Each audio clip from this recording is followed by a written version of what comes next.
What's going on, everybody? Greg Ehrenberg here from Stochastic, and we're going to be breaking down the upcoming Sorare slate. If you guys haven't checked out Sorare yet, it's a really fun fantasy game. You're going to be collecting cards, and then you build fantasy lineups built off of the cards that you collect. And also, if you sign up using the link that we have here, the first 5 limited card player purchases you get, it's going to earn you 1 totally free limited player card, and that could help you win some just really cool, rare, unique prizes. So one thing that really caught my eye was a couple of weeks ago, somebody in a contest won a 1-of-1 Giannis Antetokounmpo, and that's something that ended up selling for $186,000. So if you guys are interested in some cool prizes like that from Sorare, sign up, use our link. And like I said, when you make 5 limited card player purchases, you're going to get another player for free after purchasing those 5, an offer that's only available when you sign up using our link. Also, to help you build your lineups, we have projections totally free over at stochastic.com. You can find a link to those projections below in the description box, and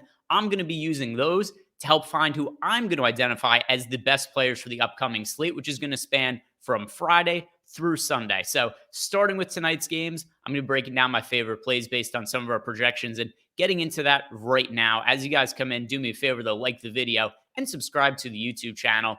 Now, let's start this off with my favorite high-priced player of the week. A lot of the value does come from players that are a little bit cheaper, but at the top, I'm going to start with Anthony Davis. So many injuries right now for the Lakers. Obviously, LeBron James is out. D'Angelo Russell also remains out, and this is just going to mean a lot of usage for Anthony Davis in the interim, and I expect him to play a bunch of minutes too. The Lakers, despite all of their injuries and all the issues they've had this year, they are still live to make the play-in game. It's certainly far from a lock of an outcome that they make the play-in game, and maybe even unlikely according to a lot of people, myself included. But if they're going to get there, until LeBron James and D'Angelo Russell get healthy, Anthony Davis is just going to have to play a lot of minutes. He's going to have to play a big role, which is why for us, he actually projects as the #1 overall player for the upcoming slate. We have Anthony Davis projected for 59.59 fantasy points over on Sorare, and his salary is not really caught up with his recent role due to the absence of LeBron and D'Angelo Russell. So the cost of Anthony Davis, his salary is only 46. So he has one of the best positive differentials in our value metric in our projections, 13.59. So I love spending up for Anthony Davis. He's a great MVP option. He's another player who really helps just fill out some of the salary cap. He should be one of the top scoring players over the next few games. And something else too, a lot of the high-end players are only playing 1 game for this week's slate. Anthony Davis plays 2. Now, you're not going to get credit for the fantasy points in both those games. You're only going to get the highest of those 2, but still 2 opportunities for a big game. Definitely tops only having 1 spot. So Anthony Davis playing 2 games. Love him as a pay-up option. One of my favorite players to target this week on Sorare. And the next couple of players I'm looking at, I'm going to group them together because it's for the exact same reason. And also 2 players that are benefiting from injuries. A lot of the players that we target on Sorare are going to be players that look better because of injury scenarios. And that's what we have with the Charlotte Hornets. LaMelo Ball is out due to a fractured ankle. And with that in mind, and by the way, LaMelo Ball out for the rest of the season, we both Terry Rozier and Kelly Oubre projecting extremely well. So Terry Rozier is somebody who, just normally plays bigger minutes, higher assist rate, higher usage rate, highest usage rate on the entire Hornets team in the absence of LaMelo Ball. He played nearly 40 minutes last game without LaMelo.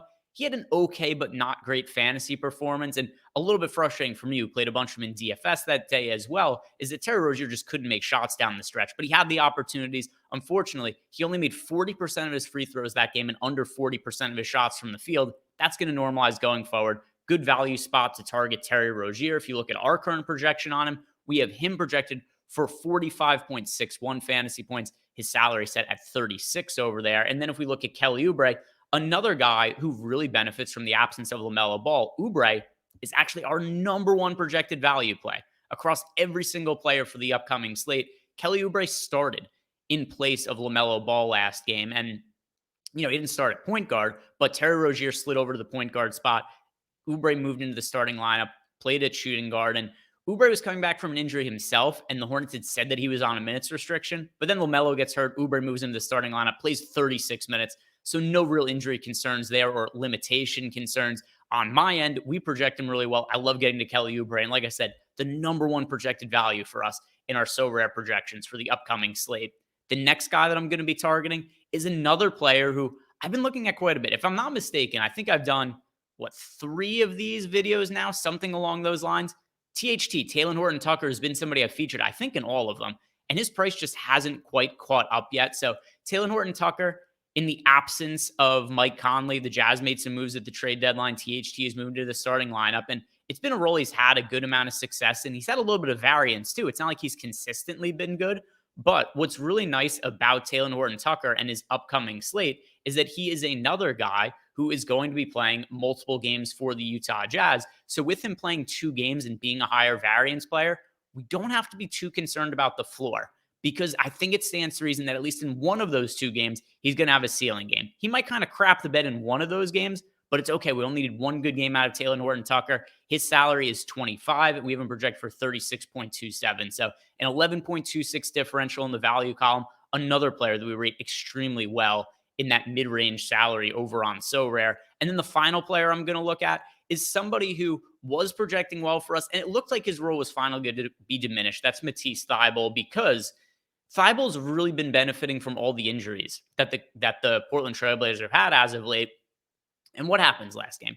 Anthony Simons comes back, and I start thinking like, okay, Damian Lillard's had a massive amount of usage as of late. That's probably about to decline. Players like Matisse Thybulle are probably going to lose out on some playing time. And what happens? Anthony Simons gets hurt in the first quarter of his first game back immediately. He's listed as doubtful for today. Looks like he's going to be missing some time.